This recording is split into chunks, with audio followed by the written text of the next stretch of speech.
Hi, this is Shirzad. I'm the lead researcher behind the saboteur assessment that you did a while back.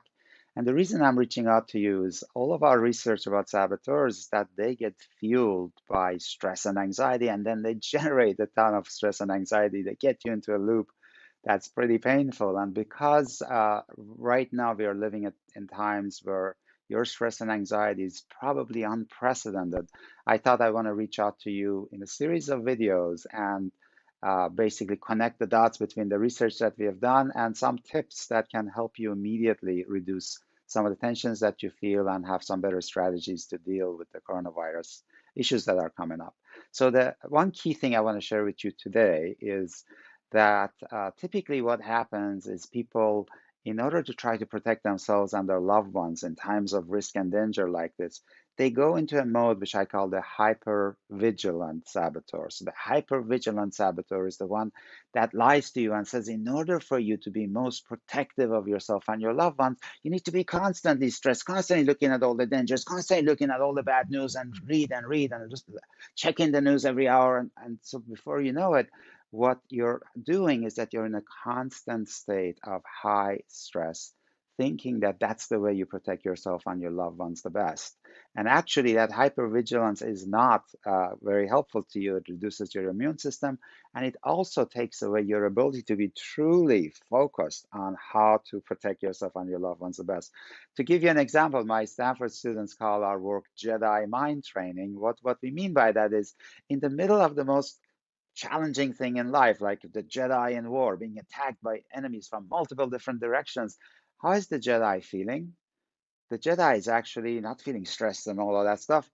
The Jedi is feeling calm, clear-headed, laser focused. Why? Because she knows that if she gets stressed and uptight, she gets tunnel vision and she can't quite see what's happening, and she wastes a lot of mental, emotional energy on being stressed. So she has learned to be calm, clear-headed, laser focused in the most urgent of times. And that's, I call that vigilance. That's vigilance. That's your inner Jedi being powerful and vigilant instead of your inner Darth Vaders, making you all upset and all uptight. So the thing that I would suggest to you is just a couple of things. One is every time you feel stress coming, do this little technique. It's a 10-second technique. We call it the PQ wrap. I'll describe in some other videos what that is. But take two fingertips, gently rub them against each other with such attention that you can feel the fingertip ridges on both fingers. And do that for at least 10 seconds. This is one of many techniques where as you do this, it quiets the region of your brain where the fear-based saboteurs live and shifts you to a different part of your brain where the inner Jedi lives, where you are able to be calm, clear-headed, laser focused, and decide what actually needs to get done. And then give yourself some kind of discipline and say, hey, you know what? I'm going to check the news every 6 hours, every 8 hours. Things don't change that quickly, right? I'm going to go check the news, read the latest about the crisis and challenges, then ask myself calmly with a clear head, is based on the newest information, is there something I need to do to protect myself and my loved ones or my team, if you're leading a team, that sort of thing? If the answer is yes, then you do it with a calm, clear head, laser focus so that you're most effective. If the answer is no, there's nothing new you can do, then command your mind to be at peace and go get busy with other useful stuff or fun stuff. Come another 6 hours or another 8 hours. So give yourself a rest during this whole period.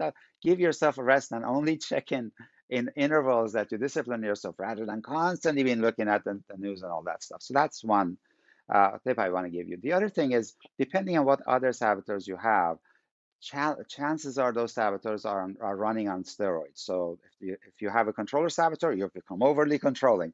If you have an avoider saboteur, you're totally avoiding and procrastinating on also so important stuff. If you have the victim, you're really going into that victim mode. So because of stress and anxiety fueling whatever saboteur we have, chances are you are going on hyperdrive on any of those saboteurs. So I would suggest that you really ask yourself, what are the counterproductive ways that your saboteurs are doing in addition to the hypervigilance that I shared with you that are hurting you? They are hurting your relationship, they're hurting your well-being, and they're hurting your performance.